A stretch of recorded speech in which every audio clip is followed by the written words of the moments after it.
นี่มันเพื่อนไผนี่นะลูกเพื่อนน้องเพื่อนเจ้านี่บ่โดยโอ้เจ้ากับอยู่น้ำพ่อกับเจ้าก็ต้องอยู่กับแม่ไม้แม่นบ่ลูกแม่ไม่ปะกันแล้วฮะปะกันอีกแม่ไม้กับเลิกลากันอีกโดย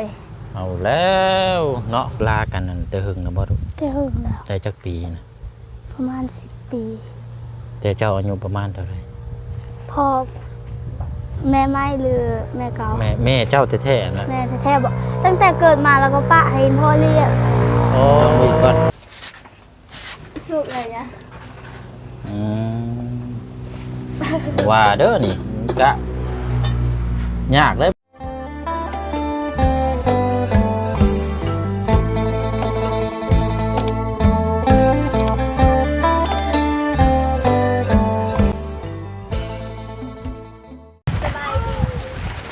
โอ้เนาะสมว่านักเรียนนี่เหรอนี่เนาะเอ้ามื้อนี้คือว่าส่วนหลายเขาเจ้ายุดมื้อนี้เปิดเรียนบ่ลูกเอ้านึกว่าเขาเจ้ายุดตุ๊จีนบ่แม่นบ่ซ่านี่มึงเด้อน้องเลี้ยงเนาะแล้วก็น้องใจดีเอาทั้งนี้คือใส่ชุดเสื้อสีดำเราเมื่อได้เรียนแล้วเราก็ทายโอเคเอาพี่น้องเนาะถือว่ามาผมมาเจอน้ำกันเนาะมาถามความรู้จักน้ำกันเนาะของทางน้องเลี้ยงเนาะเมื่อวานนี่ก็เยี่ยมยามถามข่าวเคสของทางน้องใจดีเนาะมื้อนี้มารู้จักกับทางน้องเลี้ยงก่อนเนาะที่ไปที่มาคำบอกคำจากพี่น้องเนาะกราบทักทายสบายดีและสวัสดีพ่อแม่พี่น้องเบิดสุขุสุคนนะพี่น้องเด้อเนาะพบเจอกันอีกคือเก่าเนาะอยู่ที่บ้านกระดับบ่ลูกโดยมาบ้านกระดับเมืองสิโปนแขวงสวรรณเขตเฮานี่แหละพี่น้องเนาะอันนี้ก็เป็นพี่น้องกันเนาะแล้วก็เบิ่งในก็รุ่นเดียวกันอีกแล้วก็เป็นผู้หญิงนี่แหละพี่น้อยเนาะโดยใช้อันมองอันน้ำกินนั่นอยู่ใช้กดเจ้าว่าเมื่อวานนี่พาไปเบิ่งได้บ่ลูกได้บ่เดี๋ยวถามพูดคุยน้ำกันเลือกกับเส้นประชาใช่ไหมอาจารย์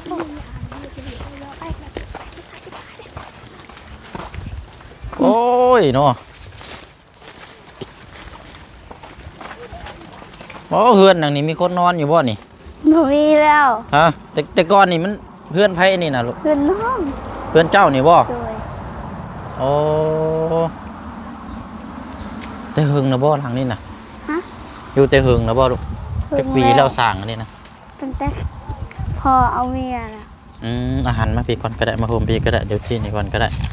แต่ก่อนเนี่ยเป็นเพื่อนเจ้าหลังนี่เนาะแล้วปัจจุบันตอนนี้นี่อยู่น้ำไผ่ซะตัวนี้ยายอยู่น้ำแม่เฒ่าอยู่สัวขาวแต่ก่อนนั่นพ่อกับแม่อยู่นี่บ่โดยบัดนี้พ่อแม่ได้ซะปะกันแล้วพ่อแม่บ่ได้อยู่น้ำกันบ่เดี๋ยวนี้โดยโอ้สร้างว่าแท้นี่พี่น้องพ่อแม่น่ะเลิกลาจากกันแล้ววันนี้แม่เจ้าอยู่น้ำกันกับเจ้าบ่เดี๋ยวนี้กันไปใส่ลูกเราอยู่เพื่อนเราอยู่เมืองเวียดฮะเราอยู่เมืองเวียดอยู่เมืองเวียดโดยอันพอได้ใช่เห็นงานอยู่พอเห็นงานเอางานซะตอนนี้เนี่ยจะอยู่กับยายบ่โดยตอนนี้น่ะอยู่น้ำยาย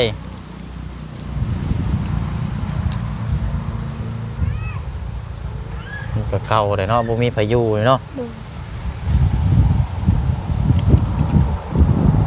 เนาะไปย่างไปเบิ่งคุณก่อนซะพี่น้องต้องใจดีเป็นจังใดเนาะอย่าอาบไม่ใช่ดิใช้อะไรนี่บ่มองอาบโดยโอ้น้ำมันมาแต่ใช้อันนี้นะไม่ใช่ดิตะวันเสื้อโต๊ะไหมลูกเก็บแม่นี่น้ำมาแต่ผูน้ำมาแต่ผู้โดยโอ้ใช่ได้ตลอดเลยบ่นี่นะโดยโอ้ยังมาเบิ่งใกล้ๆก่อนใช่นี่เนาะตลอดปีเลยบ่นี่ใช่นี่โดยโอ้ดีแท้นี่เนาะอันนี้บ่ได้เสียค่าใช้จ่ายอย่างบ่ลูกแม่นบ่ได้เสียมีแต่เฮาพากันใช้อยู่นี่เลยนี่เนาะเหยียบเลยนี่มีตู้เนาะบ่มีกะละมังบ่มีตู้บ่มีคุบ่มีคุ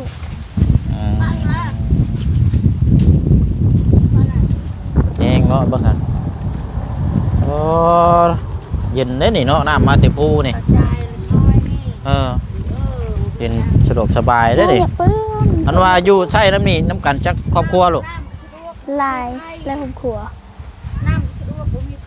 อันใช้ได้เลยอันนี้เนาะมันโตมาหันนี่เลยอันนี้เนาะเด้อันนี้บ่สายมันนะ แม่นพุ่นในสายอันนี้มันสายต่ออยู่เฮือน เออเอาก็ถือว่าอันครอบครัวนี่แม่นใช้อยู่นี่บ่เลยอันนี้ โด เนาะ ย โอ้ดีๆพี่น้องอยู่นี่เนาะเดี๋ยวเบิ่งก่อนเนาะ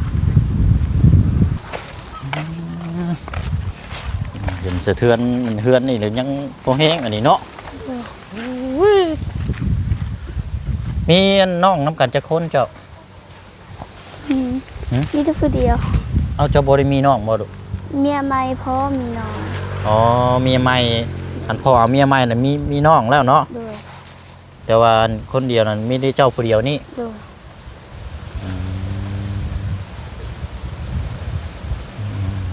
แยกย้ายกันนี่ก็อยู่น้ำยายนอนก็นอนอยู่นี่บ่เฮือนหลังนี้ น บ่ อนอยู่โรงงานน้ำพอนอนมาได้หลายคน เจ้าอันใด โดย เจ้านอนอยู่โรงงานน้ำพอ โดย เอายังอยู่น้ำพอบ่เดี๋ยวนี้เจ้าน่ะ โดย เท่ากับอยู่น้ำพอกับเจ้าก็ต้องอยู่กับแม่ไม้แม่นบ่ลูก แม่ไม่ปะกันแล้ว ฮะ ปะกันอีก แม่ไม้ก็เลิกลากันอีก โดย เอาแล้วเนาะ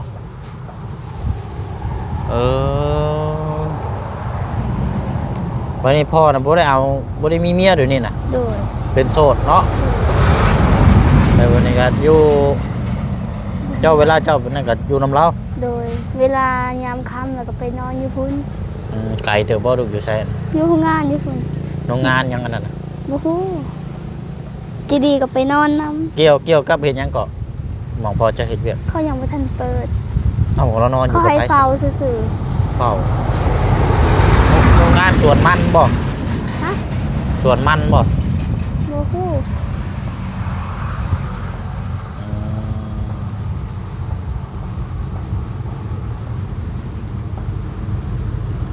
แสดงว่าเนี่ยเนาะโอ้ผู้เด็กเนาะเอาย่างมาพี่ก่อนแม่นว่าเฮือนเจ้านี่นะ แม่น เอาย่างมาพี่ก่อนย่างมาพี่กันก็คือบ่มากออกลูก บ่ฮู้ ฮะ เขาบ่มาห่าง แต่ว่ามันก็แน่นอยู่ได้เนาะไปเบ่เลย โทษแล้วนี่พี่น้องหาก็เลิกโรงเรียนเนาะ โดย นั่งสิไปอีกอยู่บ่มื้อนี้นะ ไป สิไปอยู่ โดย กินแล้วบ่เขา ย่าง ยังบ่ทันได้กินอยู่ ไปใส่อยู่เฮือนในใต้ตารางน่ะพี่น้องบ่ หน้าสาว น้าสาว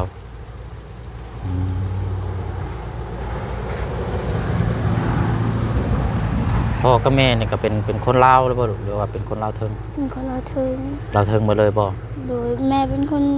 เวียด แม่เจ้าเป็นคนเวียด โดย เวียดแท้บ่คือเวียดลาวผสม แบบว่าเวียดเป็นเวียดมงพะนะ เวียดมงอ๋อเอาก็แสดงว่าเว้าภาษาเวียดได้เด้นี่เนาะ บ่ได้ เจ้าก็เว้าได้บ่ ได้นิดนึง ได้หน่อยหนึงเก่งได้สิเนาะแต่ว่าก็ยังทำยังเฮียนอยู่อันเฮียนอยู่ปอเดียวกันบ่กับอันทางน้องใจดีมาน้องเขียนไล่แล้วบ่ ได้ ไล่อยู่บ่ โดยเมื่อวานนี้น้องเลยเขียนให้เขียนภาษาไทยอะนะ อ๋อ ถามว่า ที่ หน้าบ่าวบ่ อันที่ว่าในโทรศัพท์หั่นบ่ โดย โดยเพราะว่าบ่เสียงชุด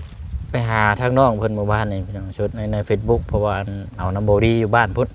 เอาชุดหานะโอ้เขียนภาษาไทยก็ได้อันนี้เนาะ ได้อยู่นิดนึง โอ้เก่งโลนี่พี่น้อง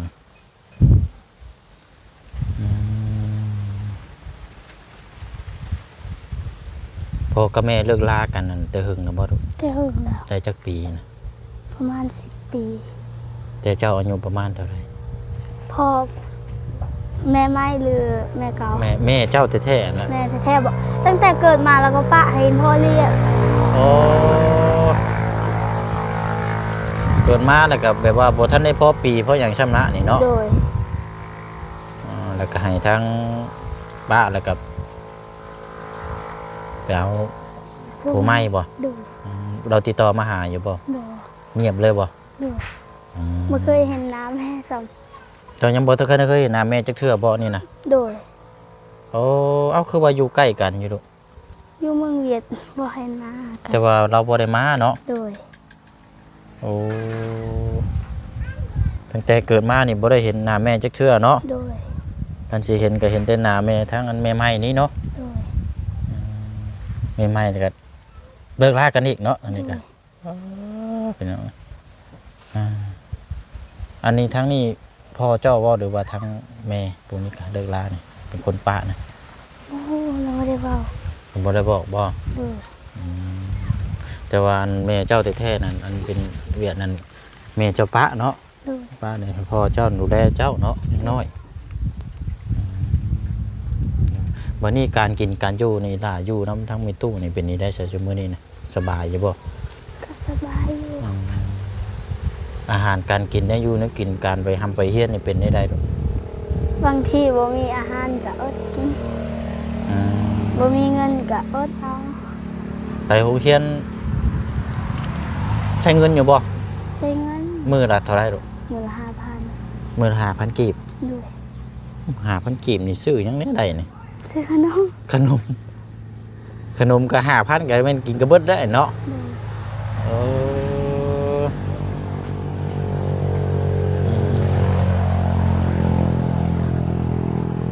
อันนั้นบ่ยายผู้ชักเสื้อผ้ากินนี่บ่ โดย ยายนี่คือเป็นของทางอันแม่ของทางพ่อเจ้ามันบ่ โดย อยู่นำเราหายอยู่บ่ บ่ ใจดีบ่ โดย ทางเรากับคนกับสิบ่ง่ายอยู่หรอกเนาะยายเจ้าก็เนาะ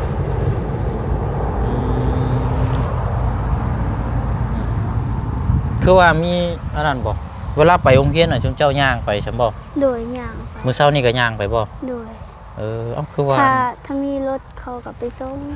แต่ก็ ถ้าเขาบ่มีเวียก ปกตินี่ไผไปส่งลูก บางทีก็น้าสาว น้าสาว โดยถ้าบ่มีรถแล้วก็ย่าง แต่มื้อนี้ก็ย่างบ่ โดย ไปย่างไปกลับเนาะเดี๋ยวเจ้าน้อยนี่ก็ย่างไปอีกเด้อนี่เนาะ โดย โอ้ไกลเติบได้2-3 กิโลพุ่นบ่จักสกีพีนพุ่นแล้วเนาะ สกีนี่ ว่าเคยไปแจกปึ้มเป็นอุปกรณ์การเฮียนอยู่ก่อนหน้าน่ะแต่เรามันกับปีปลายแล้วเอาไปแจกงานทางผู้เชี่ยวเคยไปแจกอยู่ไปนั่งพี่ก้อนก็ได้ มีเฮือนภายในอันอยู่นี่นะลูก เพื่อนน้าสาว ใช่เฮือนอาสาวเจ้า เพิ่น มีครอบครัวหรือบ่ มีแล้ว ไปย่างก็มาพี่ก็ได้ นี่เจนจ้ะ มาเบิ่งทางอันนี้ก่อนน้องใจดีเฮ็ดกินยังลูก ต้มไข่ ใช่น่ะโอ้ไข่จังน้อยอ่ะนะ 2 หน่วย 2 หน่วย โอ้2 หน่วยนี่กินคนละหน่วยว่าบัดนี้ โดย คือบ่ต้มใส่มีน้ำดุมันสิอิ่มอยู่บ่ อืม ฮะ อันนั้นกิน พอดีแล้วสิเอานี่น่ะมีบ่เชิงซื้อมาฝากอะลูกอ่ะ โดยขอบใจหลายๆ น้องเลี้ยงเลยเนาะ โดย น้องเลี้ยงอันนี้น้องใจดี แกะแล้วก็เอามีอันนั้นใส่จังแซ่บ ได้ อันนี้ต้มไข่เนาะจังหน่อยก็อันแม่นอันนี้เนาะกินข้าวแล้วก็จังไปโรงเรียน โดย สิไล่กินง่ายอยู่บ่ล่ะ กินง่าย ใส่มันพดแล้วบ่หม้อนะ อย่าง โอ้เฮ็ด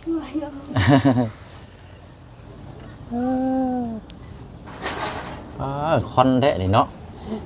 เสียบตาได้เป็นครัวเลยเวลาหนึ่งข้าวเจ้าก็หนึ่งอยู่นี่บ่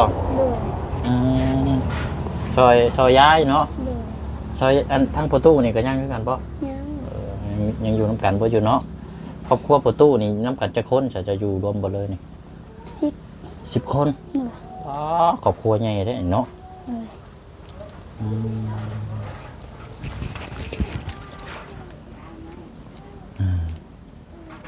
ติบเข่าติบน้ำเนาะคือเงาแท้นี่ คือทาสเลกเกอร์บ่นี่คือเหลื่อมแท้นี่เอาพี่น้องมีแต่ต้มไข่หันบ่ได้มีหยังอยู่บ่ มี โอ้ยแจวมันพริกเนาะ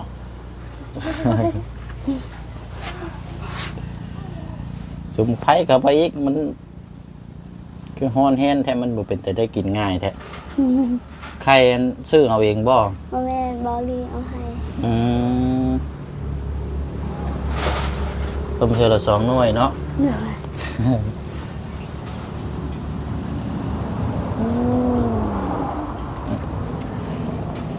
เบิ่งเด้อลองเบิ่งท่านี้ก่อนเนาะถ้วยบวงมันแต่กระลงอันนี้เนาะพัดข้าวพัดน้ำอันนี้บ่สบีงอันนี้บ่ชมเจ้าไปสอน โดย บ่ได้ไปอีกบ่บัดนี้นะ มาไปเฮียน ไปเฮียนชวนหลายมื้อได้ไปเฮียนไม่แม่นไปหากินนะ เมื่อวันหยุดวันเสาร์วัน เสา อา ร์ ทิตย์ เสาร์อาทิตย์บ่ โดย เอออันที่ว่าอันทั้งบ่เตียงอันบ่เตียงเพิ่นพบเจอน่ะอยู่ไสก็ เราไปซ้อนห้อย อยู่ไสน่ะ อยู่ห้องงาน อยู่โรงงานหม่องใดลูก ห้องงานบนพออยู่ เพิ่งไปได้บ่ โดย เรียนวันนั้นเริ่มนมไปทั้งหุ้น แล้วพ่อพบเจอเจ้าอยู่ข้างทางบ่ แม่พบเจอจะดี อ๋อพ่อน้องใจะดีก่อน โดย อืมเพื่อว่าให้อยากเป็นแม่ค้าขายออนไลน์ เจ้าบ่ทั้งนี้บ่โอ้เป็นแม่ค้าออนไลน์นี่โอ้เป็นได้นี่เก่งแล้วนี่รวยแล้วแหละค้าขายออนไลน์นี่แป๊บเดียวแล้วแหละนี่หักเครื่องมาขายกับโคตรขายไล่สดอันนี้แบบความฝันบ่หรือว่าอยากเป็นได้ ความฝัน อยากเป็นแม่ค้าออนไลน์เนาะ โดย ค้าออนไลน์ก็ต้องหับเครื่องคองเนาะแล้วก็เนื่องมานี่เฮาต้องเว้าเก่งเลยนี่เว้านี่แบบคือน้ำไหลด้วยแหละเว้าแบบน้ำไหลแบบอันนี้ด้วยแหละจังสีอันนี้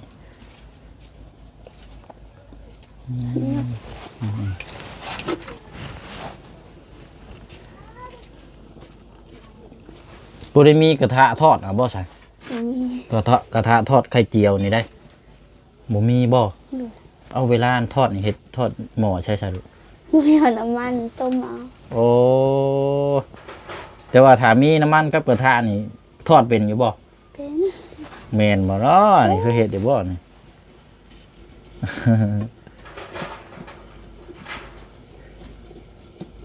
มื้อนี้มีไปในขมาครับ มี ยังบ่ โดย เราจะเป็นช่วงแรงๆเพิ่นแหละเนาะเพราะเขาจะเอาไปเวียกทางอื่นนั่นแหละ มีอากาศหน่อยก็นึกเลย เอาหาได้พดแต่เนาะเสียงไปเดี๋ยวออกมานอกพริกก่อนนี่ได้อันนี้เนาะเพื่อนเราก็เป็นเพื่อนแบบทรงไม้แบบรุ่นเก่าเนาะทรงสมัยก่อนอันนั้นนะเพื่อนนั่นเพื่อนน้าสาวอันน่ะเนาะ โดย เป็นอาบาว ฮะ เป็นอาบาว เพื่อนละบ่าวบ่ โดย เออ อากาศร้อนมาก ไปนั่งเตียงพุ่นก่อนก็ได้อันนี้ไม้ไผ่ฉานี่ไม่เพื่อนไผ่นี่ ไม่เพื่อน บ่ โอ้โห ไม่เพื่อนน้องใจะดีบ่ บ่ ฮะยันว่า บ่แม่ไม่เพื่อน ยันว่าไม่เพื่อนนั่นทางน้องเพิ่นบ่แม่นบ่ บ่แม่น เออ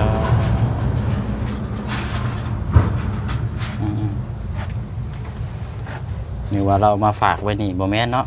ทางอันบ่ได้มีไม้มีหยังเด้อบ่เฮือนเจ้าก็ดูนี่บ่มีไม้มีหยังพอได้เฮ็ดเฮือนเฮ็ดซาน บ่มี บ่มีเลยเนาะ โดย มีแต่เฮือนเท่าที่เห็นนั่นบ่ โดย เนาะอันนี้ก็มุมมองนักทางเฮือนซานอันนี้พี่น้องทางน้องใจดีนี่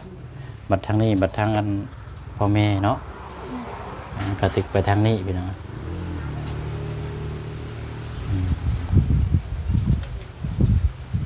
ไปหาอยู่หากินนี่ไปน้ำกัน3 คนบ่แต่เก่าจำเจ้า โดย หรือว่าแยกกันไป ไป3 คน ฮะ ไปทั้ง3 คน ไป3 คน โดย น้องแต่งไทยบ่อยู่ซ้ำเนาะ โดยเราไปสวรรค์แล้ว โอ้อ่าแต่งไทยน่ะสิอายุหลายกว่าเจ้าเนาะ โดย มันเรา14 ปีเนาะพุ่นน่ะเนาะ โดย ทั้งอันนี้ละนี่เท่าไหร่ก็ 13 13 สอง โอ้3 4 12เนาะไปเรียงกันเด้อนี่กันสิว่ากัน1 2 3แล้วนะเนาะ แล้วก็เลี้ยงเนาะมาเนาะจักโตนี่หลายแท้นี่บ่แม่นบ่รู้ว่านี่เดี๋ยวเพิ่นไปตู้บ่ได้บ่จักโตลูก 3ตัว ไม่3โตนะบ่ใช้ยุคมันบ่กัดเนาะเอ้าสบายดีเอ้ยบ่ได้ไปทางใดบ่มื้อนี้ มันเองพัก มื้อนี้พักพักเวียกมื้อนี้เนาะ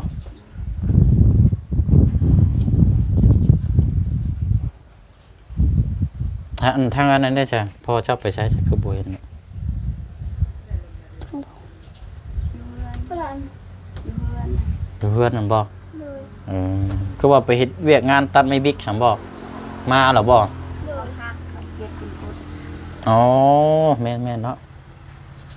เฮ็ดเวียกนี่เฮ็ดน้ำเวียดซั่นบ่ อันเลือกไม่เลือกอันจะตามเผ็ดกับลาวเป็นว่าลาว แต่ว่าเพิ่นก็หยุดกินกุดเนาะ เลย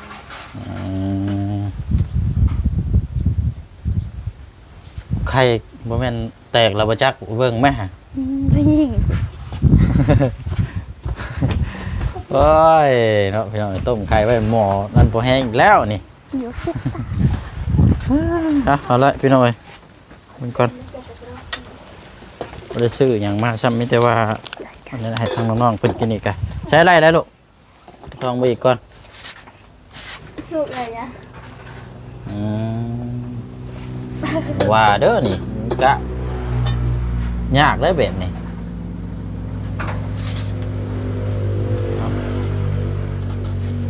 มันฮอดเนาะ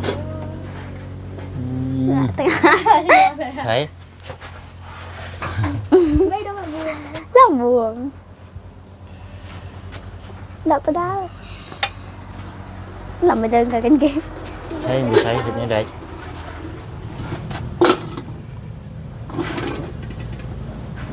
เอาน้ำเย็นไปยังมาถอกใส่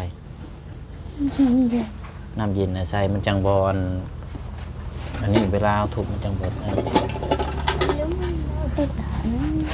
โอ้ยไข่คนละหน่วยดีนี่เอามานั่งนี่ก่อนใช่น้องเลี้ยงมานั่งนี่ก่อนเดี๋ยวพอเชิงสิเอาไปนั่นละ ก็แบบจ้ะ มานั่งเลี้ยงกันนั่นแหละเดี๋ยวช่วงอันนี้โอเคเอาหันหน้ามาพี่ลูกหันหน้ามาพี่คนแต่พอเชิงเอาให้ค่าขึ้นการทำการเฮียนเด้อแบ่งกันเด้อทุกเจ้าเด้อกับน้องใจดีซื้อยังก็ซื้อปึ้มซื้อมิกซื้อซอเนาะโดยซื้ออาหารการกินก็ได้แล้วแต่ทุกเจ้าเด้อเบิ่งแย่งกันอันไปถนนทางสิกับเบิ่งรถเบิ่งลากน้ำเลยเด้อเห็นเนาะรถใหญ่หลายซับพระเจ้าขับนี่บางเทื่อนี่ต่างสิได้ตัวแห้งได้เนาะคนย่างนี่บ่ฮู้หยังได้เด้อก็เอาดูอ่ะเอาแบ่งกันเด้อโดยเอาได้กันสิว่าเอากระหารกันเนาะบ่ได้ซื้อได้อยู่ได้กินพังเบิ่งช่วงนั้นแรงเดี๋ยวนะบ่าวสิมาเยี่ยมมายามใหม่เด้อ เดิน บ่ได้ไปใส่แล้วว่า มองไปใส่ คือเว้าคอยแท้ ตู้เบอร์เรียน ฮะ ไม่ได้ไปใส่ บ่ได้ไปใส่เนาะสงสัยหิวข้าวแห้งเสียงบ่มีนี่พี่น้องเนาะไปบ้านนี้ไปเบิ่งใกล้ๆนี่ได้ว่านะบ่าวไปก่อนเด้อ เดิน ตามนั้นเลยเนาะเดี๋ยวมาเยี่ยมยามใหม่สู้ๆเนาะสบายดีก็เนาะ สบายดี โอเคเอาไม้มาแล้วกันกินแล้วก็จะได้เสียบตาเนาะควันไฟโอ้ยให้น้องเพิ่นกินข้าวกินน้ำพี่น้องไว้เยี่ยมยามถามข้าวน้ำกันรู้สึกว่ายังอยากอายอยู่ได้พี่น้องเนาะเพราะว่าผู้เชี่ยวมาสัมภาษณ์ครั้งแรกเนาะสำหรับทางน้องเลี้ยงเนาะแต่ว่าพอเล่าไล่พี่น้องเนาะคำบอกคำจาโอ้หรือว่าสัมภาษณ์สนทนานี่ก็เข้าใจง่ายเนาะแต่ว่ารู้สึกว่าอยากเว้าค่อยๆในจักหน่อยน้องเพิ่นกับพี่น้องหูจากพูดคุยน้ำกันครั้งแรกก็สิยังอายๆเขินๆเนี่ยแหละพี่น้องเนาะทั้งนี้บัดนักคติทางครอบครัวนี่พี่น้องเนาะพ่อแม่เลิกลาพาจากกันแต่น้อยทางน้องเรียงเนาะบัดหันไปทางนั้นบัดขึ้นซานล้านเป็ดเนาะก็นักพี่น้อยแล้วก็ทางน้องแต่งไทยกับครอบครัวก็คือเฮาเห็นนั่นแหละพี่น้อยเนาะ มุมมองและเบิ่งน้ำกันพี่น้องเนาะหลายมุมหลายแจเนาะเฮาก็ไปตามที่วิกงานแต่ก็ตามเคสเนาะมีเคสใหม่เฮาก็ไปเรื่อยๆพี่น้องเนาะเคสใดที่พี่น้องให้ความสนใจเฮาก็จะเข้ามาอัปเดตให้พี่น้องติดตามเบิ่งน้ำกันเนาะคันสิเว้าก็ไปตามกระแสแหละพี่น้องเนาะตามกระแสเคสนี้เฮาก็ติดตามนำแล้วก็เคสใหม่เนาะว่าเฮาซอยเดือไปตลอดได้พี่น้องเนาะเอาก็ถือว่าเป็นอีกเคสหนึ่งเนาะทางน้องๆเพื่อนพี่น้องฝากพี่น้องกดติดตามแล้วก็เป็นกำลังใจนะพี่น้องเด้อเนาะอยู่ดีมีแห้งร่ำรวยเบิดสุขุสุขคนเนาะลาพี่น้องๆไปก่อนเดี๋ยวจังมาเยี่ยมยามทำข้าวใหม่เนาะพี่น้องเนาะ